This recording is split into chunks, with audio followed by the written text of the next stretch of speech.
Apple's headquartered in California, and Apple is one organization which is excelling in the information technology industry. Apple is currently the second largest information technology company by revenue, just after Samsung Electronics. In addition to this, Apple currently stands as the world's third largest mobile phone provider after Samsung and Nokia. Apple is currently seeing amazing growth. The organisation is expecting to open 30 to 35 new retail stores in 2013, and this is despite the fact that most organisations are in recession-gripped countries are actually closing down their outlet stores. From 2011 to 2012, Apple retail divisions saw their employee figures rise from an amazing 60,400 to 72,000 employees.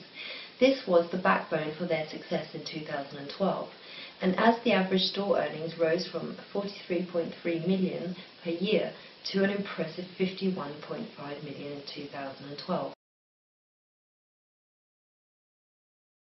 Farhan, Matthew, wondering if you can give us just a couple of strengths, weaknesses, threats and opportunities that Apple face. Of course, Nicole. So starting with our strengths, we've got amazing customer loyalty, and we also have a unique Mac operating system. With those strengths also come weaknesses, and these can be poor product quality control and an extremely high price range. But with this there are also opportunities, and this is a new and growing stake in the mobile phone industry and the entry to emerging markets. So our threats, so we've got really strong competition in the technology market from people such as Samsung and Nokia, and we've got substitute products that are really hurting us. Brilliant, thank you. Looking at Apple's pestle environment, we have seen that politically and legally, Apple's constantly faced with large lawsuits. They also have to constantly deal with patent and copyright wars, and politically there are issues within because of geographical uncertainties, also public health, as well as sanctions that different countries put on them. Economically, Apple has faced challenges during the recession over the past few years and have had to outsource a lot of their business operations to cut costs dramatically. Socially, Apple has faced some major social issues within the EU due to some of the laws and regulations on how to recycle and how to dispose electronic products, and have had to be able to conform to these. Apple must continue to spend a huge amount of its finances on researching and developing its technical advances.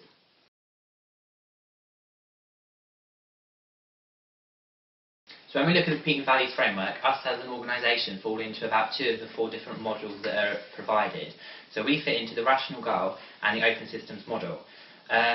We as an organisation are very good at adapting to different situations, e.g. our iPad and iPad mini.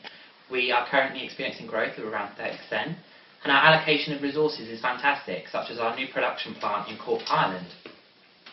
Also, we have a clear vision statement which is pointing us in the right direction.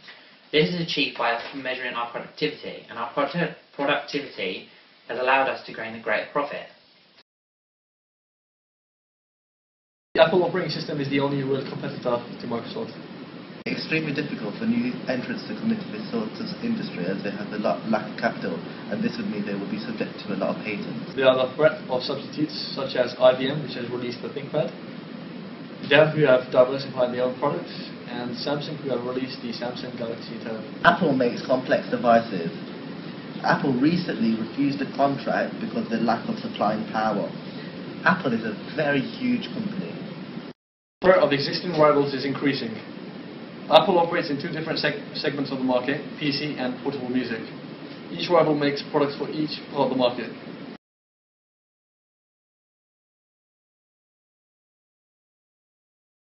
So Farhan, how are we going to remain sustainable? Well, we need to maintain our market share, and in order to do that we need to maintain our consumers. By doing that we have to do market research, something which is key, and look at what the consumers actually want. We need to find a selling point.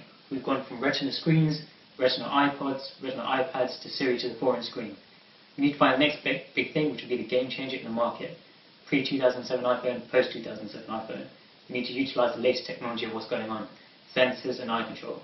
We need to keep our product production levels high in order to meet the demand and introduce new products, something that will happen in the future. We need to remember what Apple was made from, personal computers, the Macs. We revolutionised the industry, and that is what we will keep doing.